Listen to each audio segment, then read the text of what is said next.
Okay, welcome back to the Movie Well Marathon. I'm Hello, Andrew. everyone. I'm Matt. Yeah, and we're doing our little mini Ooh, Halloween marathon. This is the first video that we're doing for this our is the mini first one. Halloween video marathon.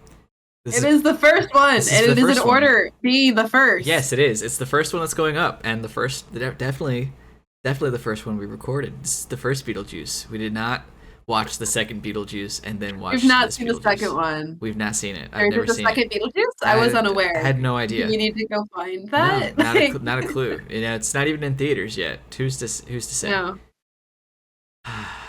Anyway, yeah, we're doing Beetlejuice, which came out in a year, sometime in the '80s, directed by Tim Burton. I don't have my phone now, so I didn't look it up. Um, there's Yeah, I it's don't Beetlejuice. You remember. know what it It's is. You've Burton. seen it. Tim Burton, Michael Keaton, Alec Baldwin, and I don't know her name. I'm sorry. Oh, but well, Winona Ryder, but Barbara. She's in League of Their Own. Barbara's actress. Love her in that. She's in Stuart Little. She's great. You'll find her Gina name. Davis. Yes, she kicks ass. Love her. And then of course the mom from Home Alone, and the other guy who is, I guess, horrible criminal. So, um, Oh, yeah. yeah, all that. Beetlejuice. We're talking Beetlejuice, and we won't talk about the sequel that we haven't seen. We've Um, not seen a sequel. we've not seen the sequel. Anyway, I know what you're gonna say because you technically have to say it because this is the first Have to video, say it. and I'll let you say it in a. Beetlejuice. Well, no, not that.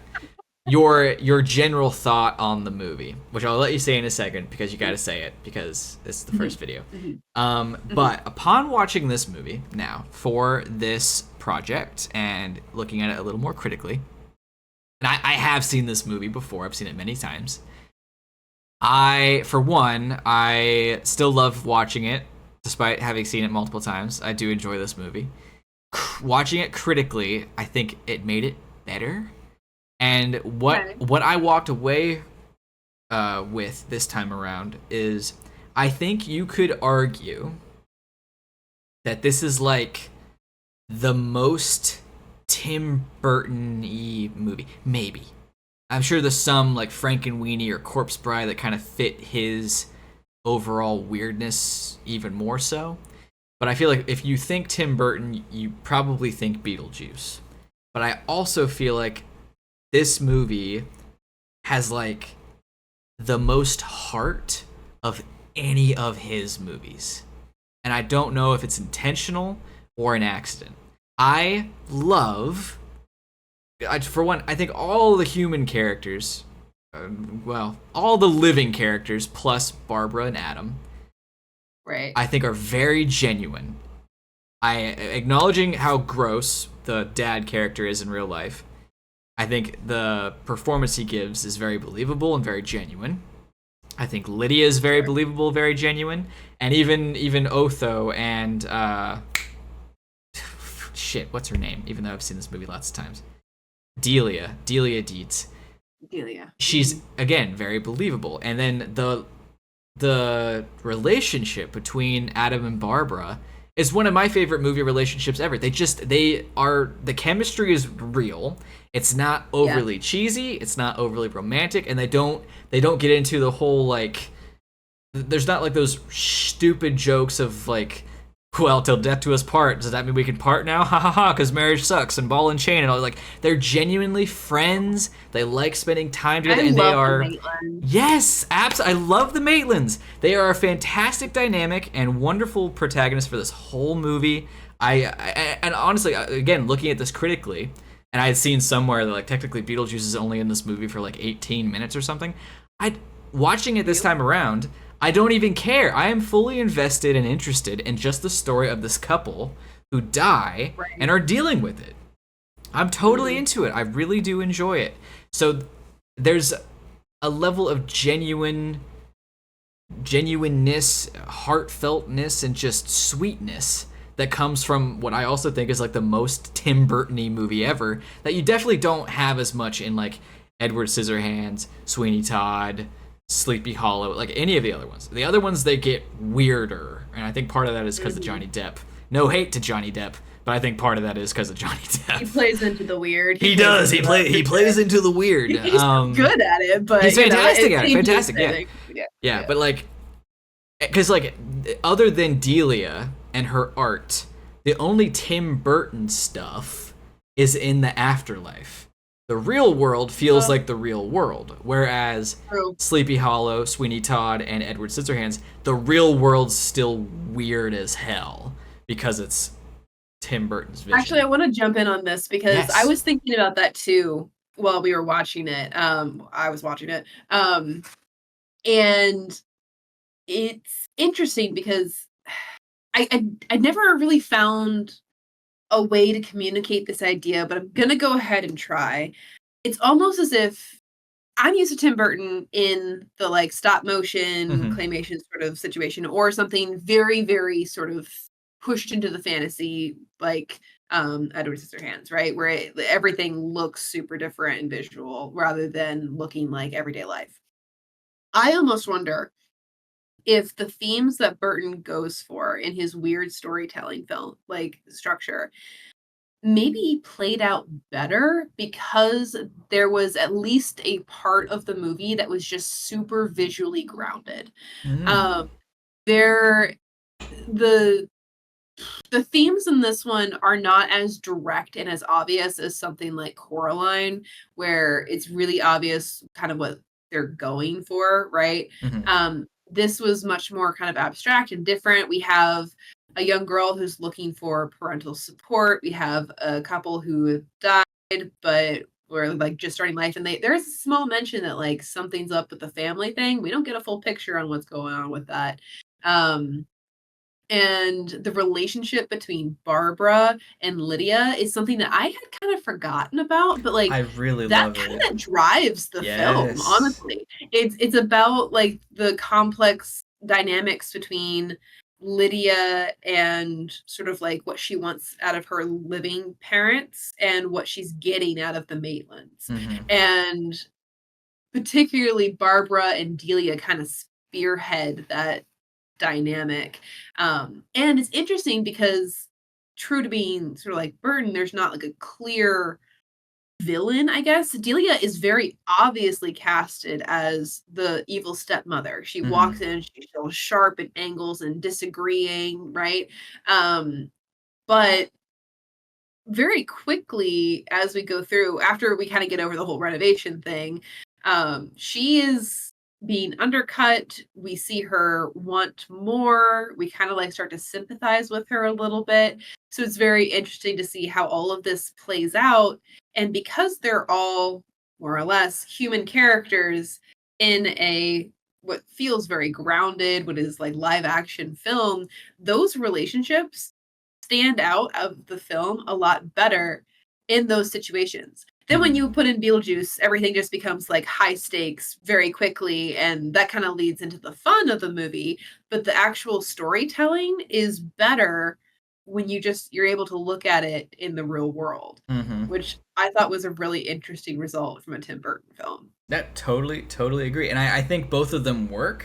Like, I we'll get to it eventually, but while we're just here for a second, I think the story of the Maitlands and like Barbara and Lydia is wonderful. Oh, sorry.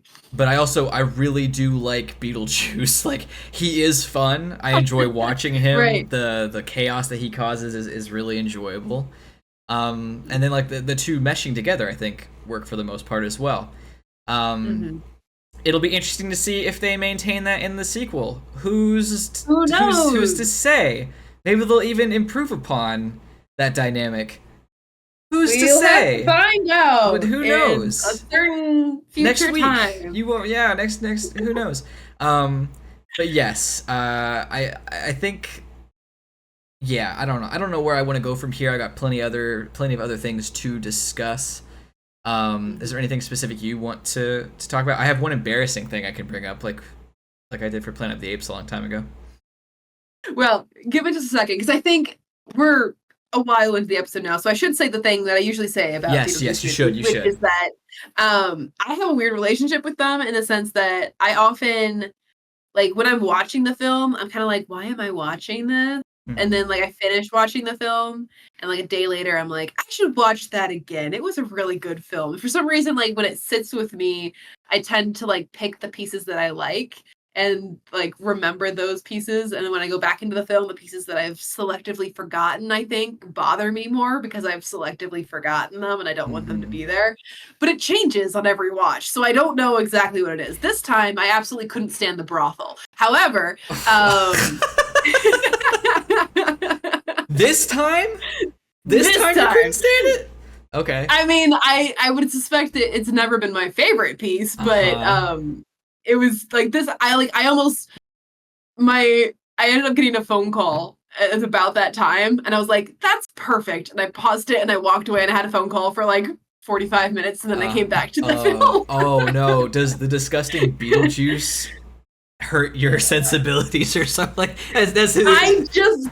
I mean, it makes sense for the character. It just feels like the whole scene is like played out longer than it needs to.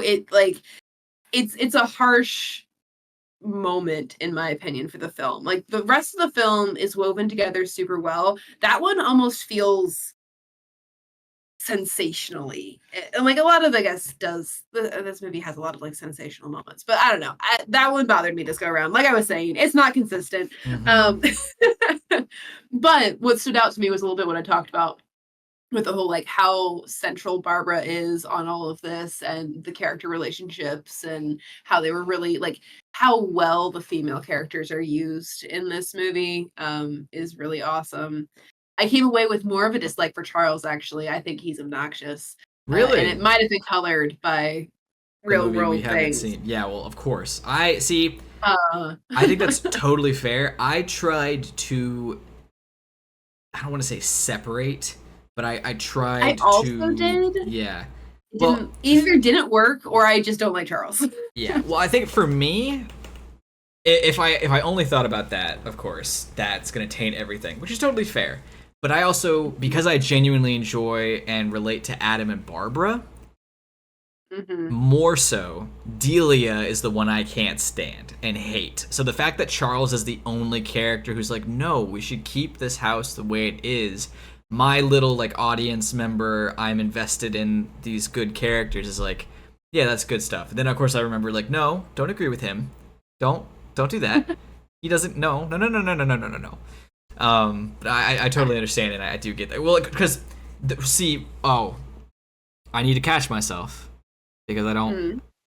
That's only the first 15 minutes of the movie, because after that, for sure, he's just a money grubbing son of a bitch who is trying to outsource, or he's trying to capitalize on this town in every way he can, and it's sleazy and shitty. And so I do need to remind myself and everyone that like I only like him for like 2 scenes. See, in my mind, this is one of those situations where I agree with his stance. Like, I don't really want them to tear up the house. I'll be honest, I would do some renovations for what the Maitlands had it, but I wouldn't tear it apart like Delia did. But I absolutely hated the way that he handled the situation. Like, to the point where I was almost like, just let your wife decorate the house, old man. Like, and it's like, he almost seemed like, well, for one, they don't really spend a lot of time on this. But Delia clearly did not want to move out to the country. Right. Oh, yeah. And we don't get the full picture of that situation, but based off how bitter she is, it almost feels like she didn't have a choice. And he just made this executive decision for the family. And they get out there, and she's like, this is going to take a lot of work, but I am going to make it home for me. And she has terrible design taste, but she is making it home, right? She's going to put a lot of work into the place. And he's just like, don't change anything. Don't talk to me. He gets really mad at all the renovations. And I'm like, if I had talked with my spouse and selectively chosen a house together where we could both be happy, I don't think you'd be in a situation like this, because you would have already come to a decision. You would have already come to a decision about what you wanted the house to look like together. But now you've dragged her out to the middle of nowhere, and so she's doing her best to make it a place that she's comfortable, but you have opposite wants for the place, and you clearly haven't talked about it or found any way to make it better. And for some reason, I was placing all the blame on him. So See, I don't really know. I feel I had not considered that as much as I think we're both being we're both taking a side in this in the sexist battle, and we're playing for the home team because see, you're absolutely right, 100%. And I had not considered. For some reason, this is just me. I keep thinking of it as like a vacation home, like they have dual two residences. But that clearly isn't the case upon just giving it more than a second's thought. So you're absolutely right in that. But I found it, and again, I think it's partially because of Adam and Barbara. I find it incredibly entitled to change the entire house, including Lydia's room. Like, she redoes everything, and that's very presumptuous. And she's also way more obnoxious, like in the early movie. But you're right, they're both entitled, they're both rude, they clearly aren't communicating. It would be weird to assume that they'd stay married for, say, another 20 years. Who's to say? We don't know until we watch the sequel, which we haven't seen. But I mean, you don't see one of them. Well, true. One minor nitpick, this is barely a critique, it's just funny. Otho at one point says there's no creative flow through for the house, like artistically, interior design. And I get that the joke is that he's a shitty interior designer, but I just think it's funny that the comment was there's no organic flow through with this house with so much like natural light. Then when we come back, it's like the inside of a tomb. It's just gray stone, no light. Like, this is your organic flow through? Really? Yeah. Through what? A rock? Damn. Like, anyway. But yeah, so there is that. We could talk for a while about Delia's design choices, but yeah, it'd be weird to think that maybe in 20 years she's a ridiculously successful artist, because she clearly isn't right now. Who's to say? We won't know until we watch the sequel. But things change. You don't know. Yeah, fair. Let's see. What's another thing that I'd like to get? Oh, so my embarrassing thing. I've seen this movie many times. And this time around, I wanted to pay attention, I guess a little more so. I, as well, like with the Maitlands, thought it was a summer house because they keep talking about their vacation. And what a perfect vacation, a vacation at home. I get what that means now. But I thought it was like they work in the city and they were out to, because again, with the way Jane, who, quick note, they're a hardware store. I'm getting to that. I'm getting to that. That's the embarrassing part. But quick first note, Jane's a bitch. Fuck Jane. Oh yeah. Fuck Jane. Straight up. I never noticed the name of the hardware store. No. I never noticed that they owned it. I never noticed that he goes into it, unlocks it, and takes the stuff and then leaves. I think when I watched it previously, what I registered was the same thing that Lee does in the second Quiet Place. Because it's a small town and everyone knows everyone, he just goes in and grabs what he needs. He'll pay for it later whenever he sees Dale from down the street, kind of thing. I never caught that that's their store and they live in that town. Yeah, I'm an idiot, okay? I get it. That's on me. But while I was sitting down watching this movie, I was like, I might bring up in our conversation, because I can't remember, they never say why they're out in this town. They never say what they do. And I'm like, it was literally minutes after I thought that. I was like, you dumb motherfucker. It's right What's terrible about that is, like, that's a huge part of the way they communicate their character. Yeah, I know. Like, they're staying at home for vacation so that they can work on their home because they have a hardware store because he's crafty and builds a little replica of the town. Like, it's all there. That's all why they haunt their house. It's all there. I understand. I get it, Mac. Thank you. I understand. Yes. Yeah. So That's pretty funny though. it That's pretty is. funny. I think part of that, in my own defense, minimally, I in the beginning never took this movie seriously. It was definitely one that was just put on Mm, in the background. And then hmm I watched it because I enjoyed it. Like I said in the beginning, this is the first time I really watched it critically and was mm. paying much closer attention. So yeah, I mean, the visuals are there, the lines are there, like it's all there. It's fine. Very clearly they do very well. Yeah, that's on me. Because I'm a dummy. If there's a window here, I'd like to talk about the world building. Absolutely. Cool.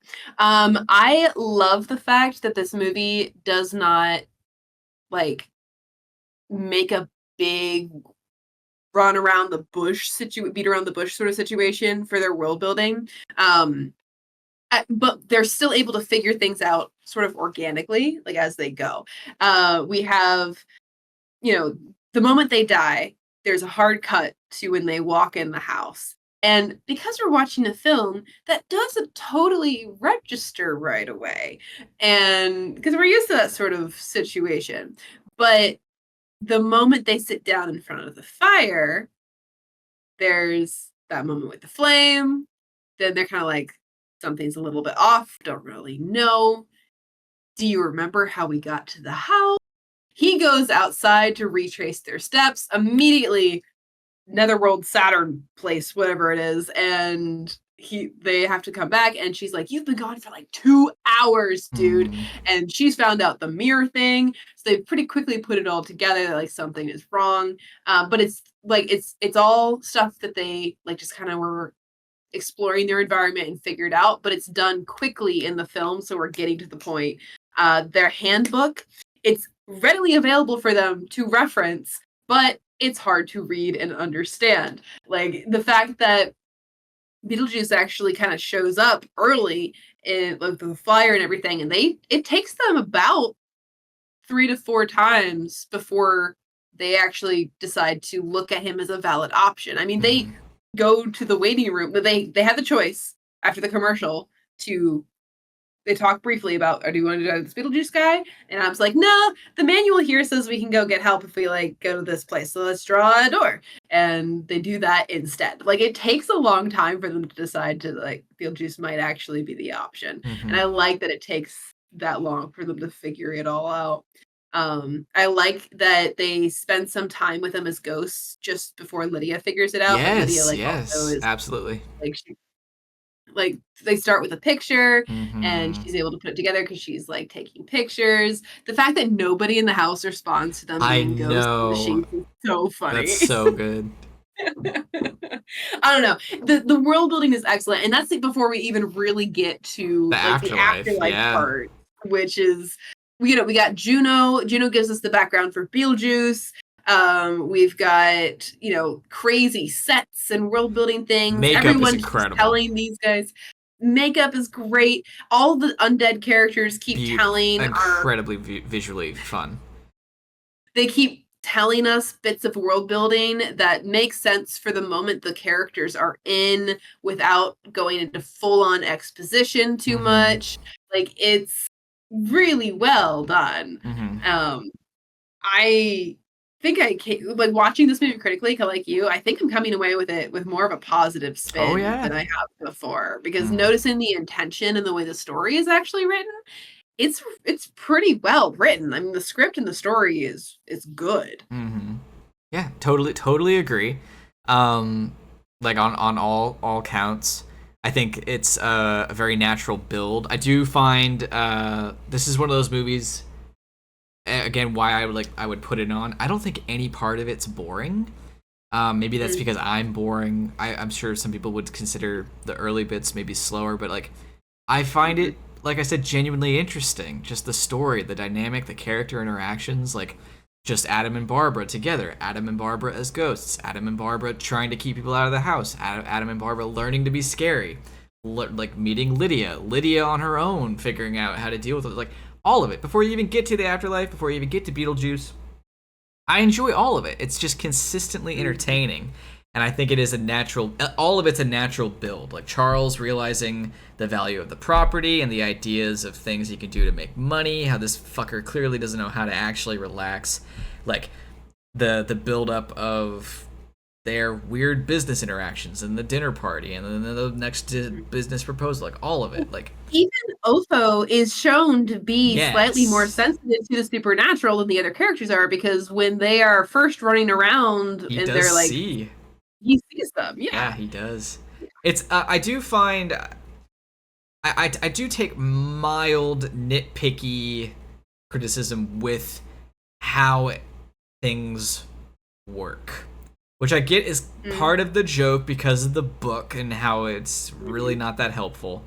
But there are some things that I wonder, like, is this like a very interesting thing you did, Mr. Burton, or is this just one of your fever dreams? Like, when you step outside of where you haunt, why do you end up on Titan? I know they say it's Saturn. They don't actually say it's Titan Right, yeah. until the next movie that we haven't seen.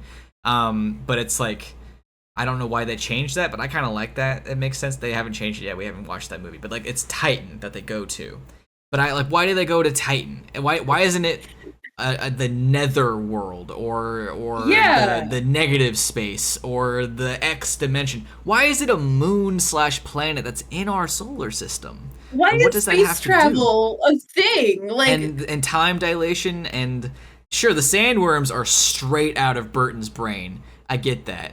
That's all good and fine. But like, why? I don't think this is anything. But plenty of space things are based off of Greek mythology or given Greek names. And I was trying Oh. to figure out if there's an Oh. afterlife connection there. There's Yeah. not. Not with Well, Titan, at see, least. but see, There's Saturn, I mean, is like that Roman version of Kronos, who's the Greek titan who gave birth to all the gods. But again, there's nothing there. If it was Tartarus, that'd be something. If it was yeah, or Pluto, even like Pluto. Hades, Yeah. right, it's right there. It's right there. Something. Mhm. So I've Mhm. always wondered and taken mild issue with that. And then, granted, this isn't fair because we haven't seen it yet. But there are interesting rules with where you can and cannot go when you die. Now, Right. we do see an example of what happens when you don't die in your house. We haven't seen it yet. But it's kind of weird that they can die so far away but haunt their house. You know what I mean? Like I just wonder about that is all. Now, No, I it's thought it was interesting too. And I think the movie's subtle suggestion is that it's because they were emotionally attached to their house. okay, Um, fine. but I agree. It would have probably been better if they had died in their house. And it's kind of weird to have them die outside the house. Like well, I guess there's not a lot of believable ways that you can easily and accidentally kill And make it not both people in the lampoonish. couple. Yeah. Yeah, yeah. I mean, a dog running off a It's a plane little to kill your lampoonish. characters is a Yeah. little lampoonish. Yeah. I suppose. So that's always been something though that I've wondered is like what the hell is the deal with Saturn? The afterlife though, the bureaucracy, the wait time. I've never really cared about that. That's clearly just we're having fun. That's fine. I like this version of the afterlife. It's very Mhm, unfortunately believable. Um, mhm. and I get more caught It's up very with the Greek. visuals of like the guy who's trying to quit smoking and the shrunken Yeah. head and yeah, all of it's great. I do have some confusion with what happens at the end with the seance. Come back to that, I think, in a moment.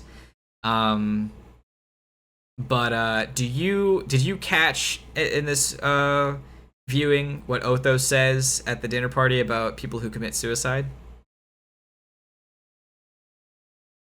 He says at the dinner table, after making fun of a woman's suicide attempt, which not great taste, don't like that. But he says, you know what happens to people who commit suicide? In the afterlife, they become civil servants. All of the people we see working in the offices are all people who committed suicide. Inside. So, don't know if I want to laugh at that or like, That's gotta be an old joke. I think that's because, like, what it made me think of was Dante's Inferno, where people who commit suicide become trees.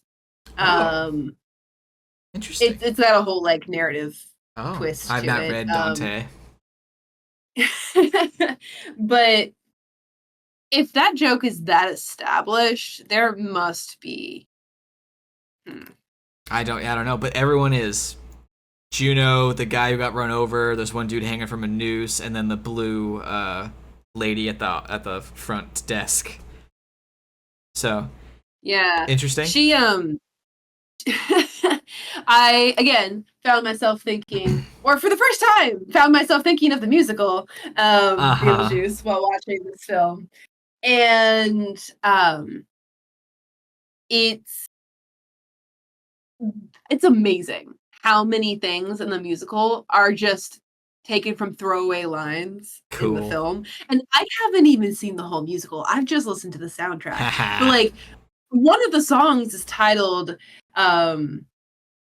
What I Know Now. Hey, and it's based off of that line. secretary. If I knew then like, what I know wouldn't have had now. my little accident. Yeah. And it's honestly one of the best songs of the whole thing, which is saying something because there are some great songs in that soundtrack. Mm-hmm.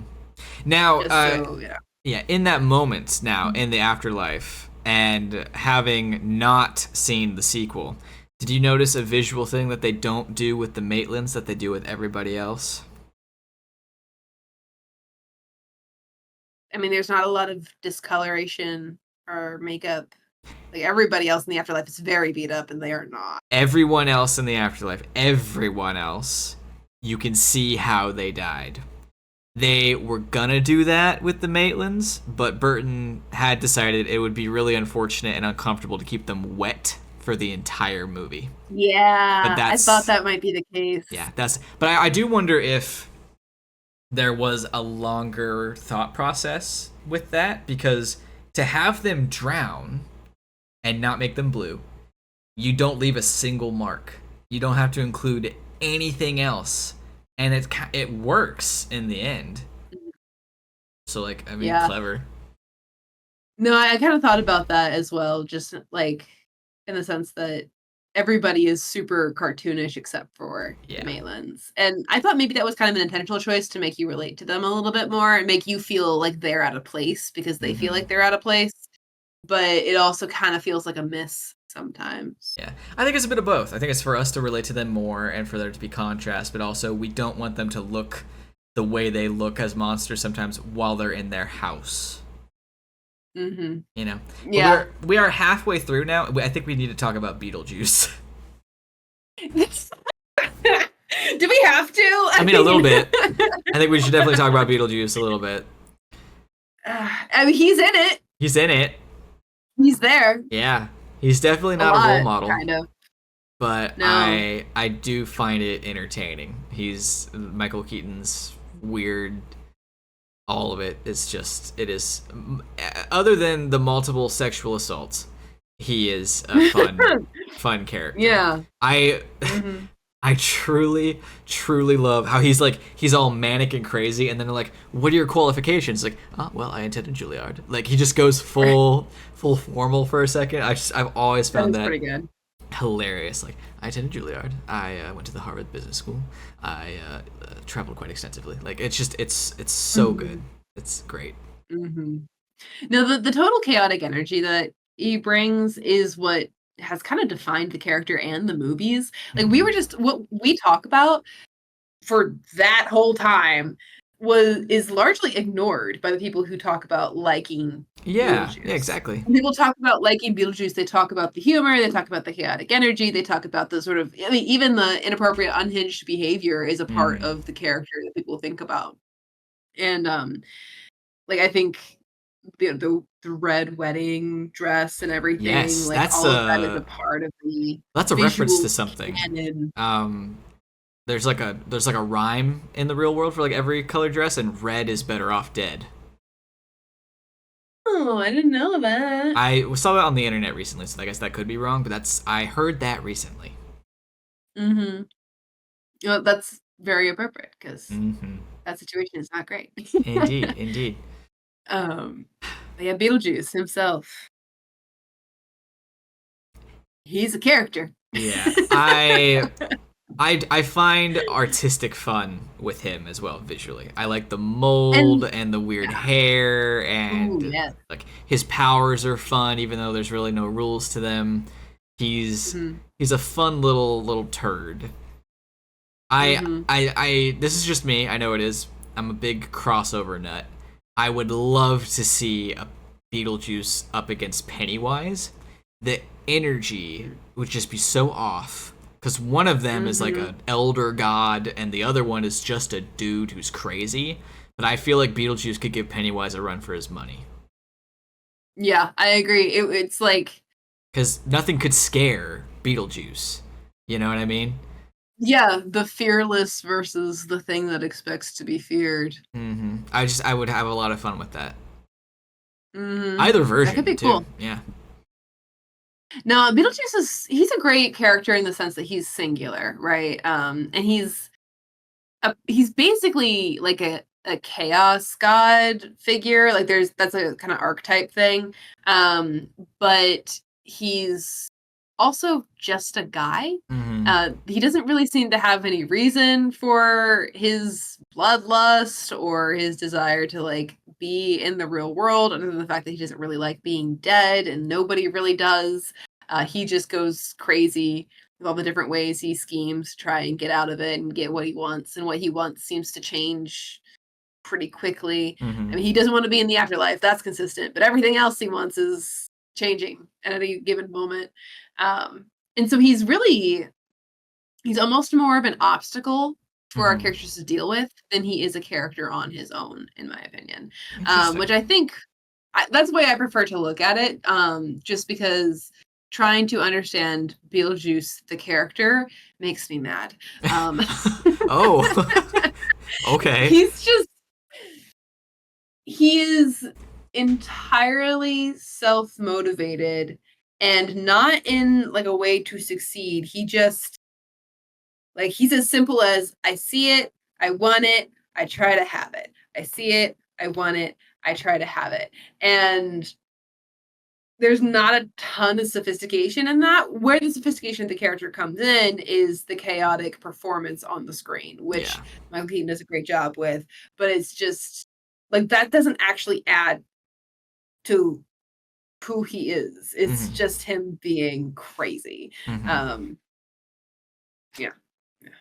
I mean, fair enough. I think I definitely have more fun with it than you do. Hmm. Which yeah, it's fair. Fair. I'm kind of a joy kill, buzzkill, joy, Killjoy or thing? Buzzkill. Killjoy. That's the one. Killjoy. Mm-hmm. Yeah. I think the most positive aspect of Beetlejuice is he becomes the common enemy for all of them. Sure. And then they Hmm. like they all come together not necessarily to defeat him, but they then have like the shared trauma, and so they relate over that. Well, in a larger sense, he can kind of represent absurdity in the sense that, like, especially if you consider Burton, life is absurd, and trying to give it reason often doesn't really work that well. The best way to handle that absurdity is to choose the people who matter to you and stick with them, Hmm. which that's pretty consistent in this film. That theme it definitely carries, especially if you consider Beetlejuice becoming the common enemy to be sort of like the thing that pushes the story to its end. Because now that we've all recognized the fact that it's absurdity that is our enemy, we can get over our differences with each other and face life together. So that's interesting. A little bit. See, I can be smart sometimes too. Of Hmm. I'm glad you helped clear that up. course, that's what I'm here for. Um, yeah, I mean, what else is there? Well, so I do have a little bit of confusion with the séance, as I said before, because Mm. when I was younger and like gave this movie a full viewing, I for a second legitimately thought they came back to life. Like just period. Like when Lydia comes back from school and they've put the house back to rights and they're there, I thought they were all just living together. And again, because I thought at the time it was the summer home for both of them, now they're sharing their summer home. Then Lydia starts flying and they're clearly wearing the same clothes and like they're still dead. But I don't know what's going on because we see in the hallway in the afterlife visually ghosts that look like them at the end of that seance. But that Hmm. janitor guy says those are ghosts that have been exorcised. What they did wasn't an exorcism. It was like the Right. spell is full blown, like a real, like bringing them back to life. And then they shrivel up, and Beetlejuice somehow fixes them. We don't have any idea how or why. And then at the end of that, Lydia, Delia, and Charles can see them now all the time in general. So what happened? Well, that could be kind of explained by the book. The book says that mortals will usually ignore the um, strange and unusual, right? And Lydia, it's actually really interesting how they handle this because Lydia's classic line is, I myself am And strange and strangely. unusual. And Barbara's line immediately goes, you seem like a normal girl to me. Uh-huh. And so, like, it's interesting because it's almost like that moment establishes this idea that because Lydia considers herself strange and unusual, even if she is just, a little goth, that allows her to be open-minded enough to see ghosts. Hmm. Whereas, you know, having not being open-minded, but then being possessed through a karaoke performance, being told that it's a ghost, going through a process that's supposed to allow you to see a ghost, all of that might get you to a point as a mortal who, even though you can't originally see ghosts, you've gone through okay, they're definitely real, they're ghosts, and this spell in particular is supposed to make me see them, so now I can see ghosts, right? You can kind of see how they might get there. Okay, I suppose that's fair. I'll give you that. I forgot. I'm glad you mentioned the dinner party with the shrimp and the possession and all that. Fantastic sequence. One of the best of the whole movie. Hilarious and fun. It's a little bit much, though, to believe that they went from barely knowing how to do anything to possessing Full on possession. 6 people at the same Yeah. time and then Mhm. possessing the shrimp. Like, that's a lot, guys. You went It was big. a learning curve. They went, "Woo, we got it." Uh-huh. I was like, "Okay." All of a sudden, you got it. Mhm. Whatever. It's a fun sequence. It's a fun sequence. It's a I fun forgive sequence. it. Yeah. It is enjoyable. It's also funny that, like, they pick music like that for the Yeah, it film, was interesting. and I think honestly, it might be a time period choice that I don't fully understand because this came out in '88, right? So I was 10 years not yet born, and, like there's very with music it's all about the cultural connotations of things. When we hear music that is popular on TikTok and a movie, that is communicating a very specific thing that it will not communicate to people 10 years from now. Mhm. So to have that kind of gap in things, I think is maybe what we're missing.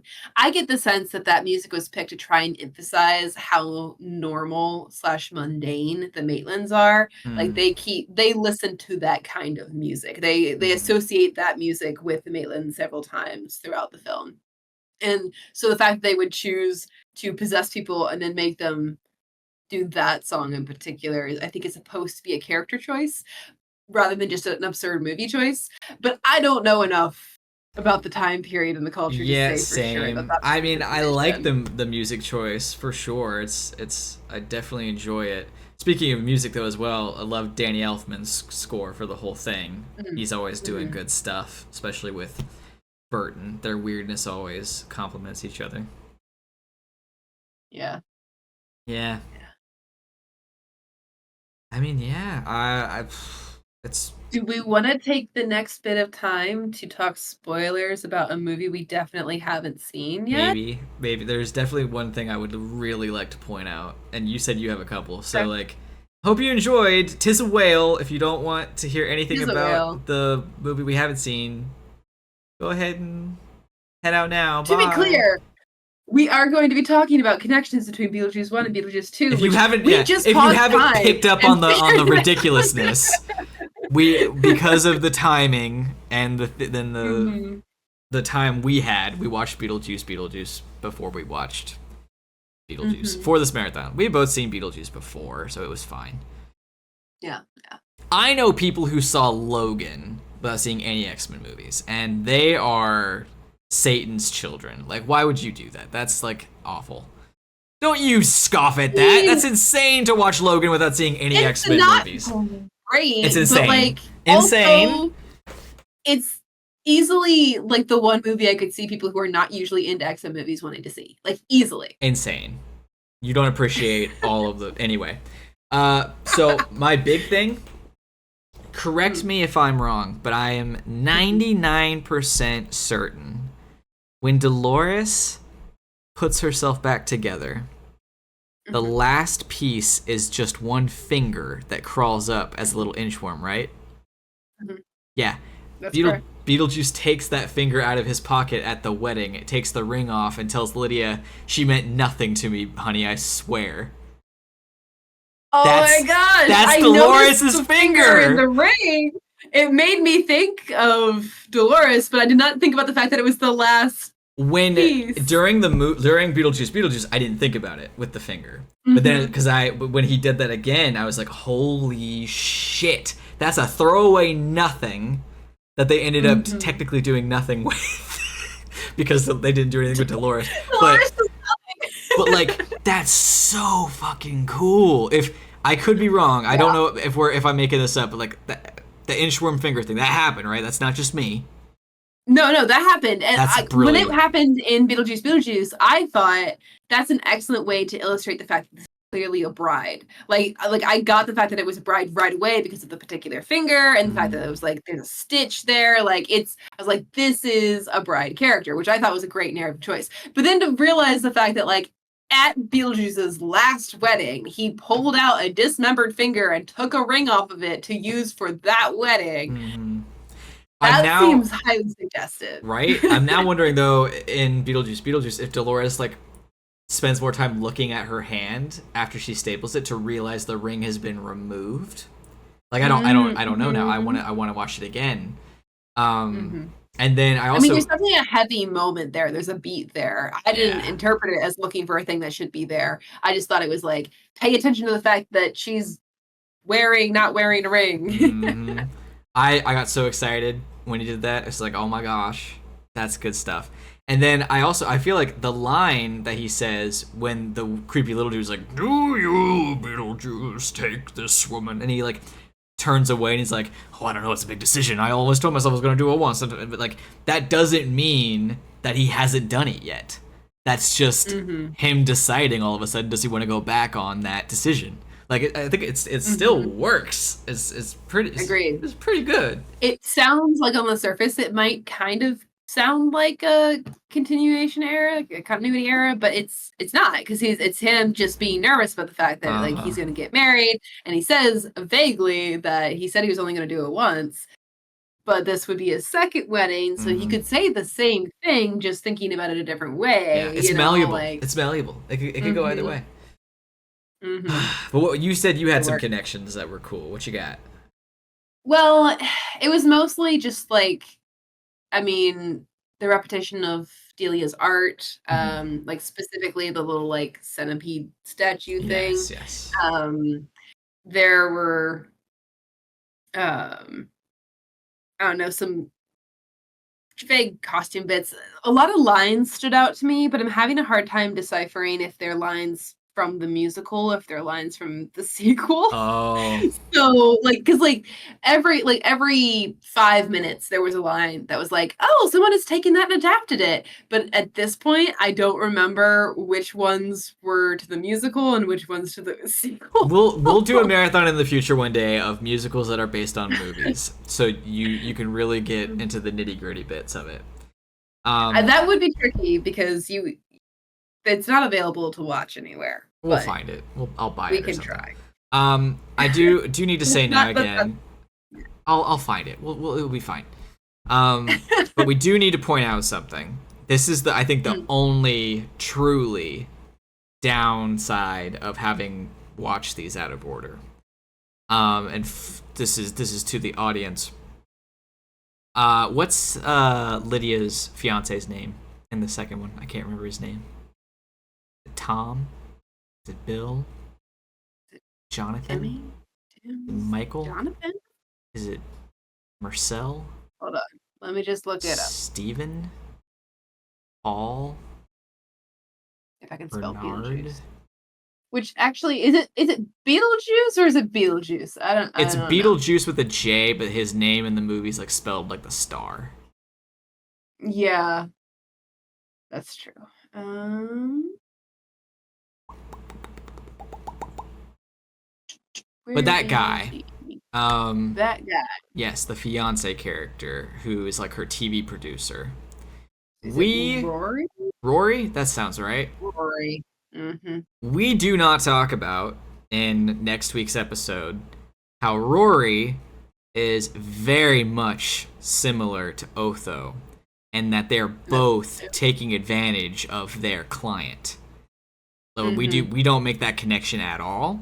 I think that's kind of fun to think about how Lydia ends up being more similar to Delia than maybe the movie even acknowledges.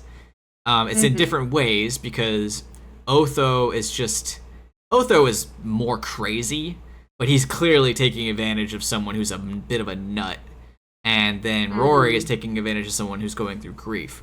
But they're both weird, money-driven, arrogant snobs that think they have more going on than they do. And Mm-hmm. I do think it's kind of it's a bummer that we do not address that in the upcoming episode. I found Otho to be more genuine than Rory. I I think think for sure, he's but he's more he's genuinely a definitely dick. yeah, that's true. He is more simple, maybe, or well, not even that. It's just his motivations are clearer. He just wants to make money slash be a drama queen a little bit, right? Mm-hmm. He's just kind of like putting on a show everywhere he goes.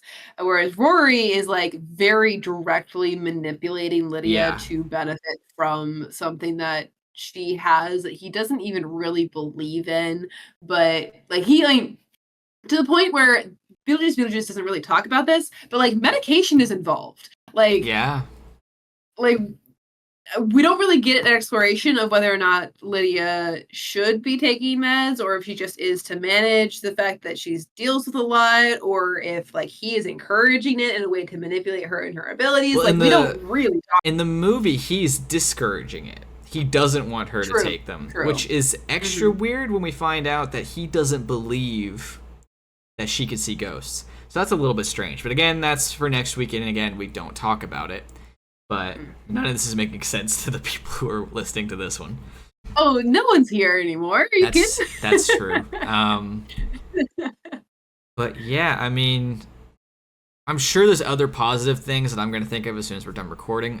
I think to encapsulate this one, I think this is a good movie in general. I would honestly argue this is probably maybe part of my top 25 favorite movies because I enjoy almost every second of it. There's a lot here. It's masterful storytelling and how it's built, as we said, like just with visuals and regular dialogue that does not feel like exposition. The makeup is incredible. The music is fun. This is a solid A movie, just all around. Hmm. I think I don't know what your opinion of it was when you were younger, why you didn't like it. For me, I think part of it was Beetlejuice and sometimes Tim Burton, and thinking it was probably overrated and obnoxious, so I went into it not liking it. But upon watching it and giving it a genuine chance, I think it's a solid good movie. Yeah, I think Beetlejuice is sort of like the ultimate example of my weird feelings about Tim Burton overall, Mm. actually, Mm-hmm. because I don't deny the fact that the man tells a good story or has a very interesting and engaging like atmosphere that he creates in his films. I think he's quite good at what he does. I just don't really vibe with it Yeah, all the I get time. that. He's also not the best dude in the world. Yeah, well, there's potentially that as well. I don't Yeah. really know the guy, but it's just like when I watch his stories, I'm always intrigued, but I almost never feel satisfied. And Interesting. I don't know that I could explain it. In this one, it's better because at least on this rewatch, I was paying attention closely to Barbara and I kind of made Barbara like I think she is sort of the hero / protagonist of the story, if there Mhm. is one single one. But it's very much an ensemble film, so there's not necessarily like a strong like thread for that, right? But I jumped on and I was like, Barbara is the hero of the story. Let's follow Barbara and what she wants and what she desires. And like because of the way the story ends, where she rides in on the sandworm and she like takes out Beetlejuice, and then she gets to live her content life surrounded by people she cares about. Plus, a couple other characters also get to be content as a result of her happiness. I was like, I vibe with that end. I found that to be kind of sad. That was pretty satisfactory. But a lot of the time, like with Tim Burton films, I don't feel like I've reached an end of a story or that I've understood what he's trying to say. There's always like a gap Mhm. in between like the sort of conclusion I wanted and what I got. And it's not even I'm not even trying to critique that form of storytelling, because sometimes an open-ended story makes me think and makes me fascinated, makes me wonder. Mhm. With Tim Burton, I just always feel off, like something doesn't fit right. And I think it's a personal preference when it comes to storytelling, and Beetlejuice is just very much like that for me a lot of the time, where it's like I'm trying to understand what you're saying, but it's like every third word is in a Mhm. different language. You know, it's just odd. See, I was gonna argue that maybe if you said this one was different, it's because, like we said before, many of his other movies, the real world and the weird world are combined in a way that doesn't always feel genuine and therefore feels disjointed. Whereas this one, it's very much there is the real world and there's the afterlife, and this adventure within this house is mixing those things. But Mhm. there's still just the regular world, and all the weird shit is over here in this other dimension. Whereas Edward Scissorhands, Sweeney Todd, Sleepy Hollow, Planet of the Apes, at Charlie the Chocolate Factory, the weird aspect is kind of like, hey, here it is. This exists. Deal with it. And it's like, huh? Vicious Canids? What do you mean? Oompa Loompas? What? Frankenstein? Yeah, Huh? Like, it's just there. I think Like, that's it's just it. a thing. And whereas this one, it's like Earth, Saturn, separate, except for sometimes. Cool. You good with that? Yeah. No, I mean, I get it. That's fine. I work with that. I You're talking about it's more complicated than this, but I'm going to simplify it. You're talking about the difference between a fantasy that takes place in another world and a fantasy that takes place in our world using our rules and just adding some stuff to it, which is essentially high fantasy versus magical realism. High fantasy is you're like in a totally new place. The author has created everything in terms of world building. The author has built everything. Continents, languages, cultures, all of it.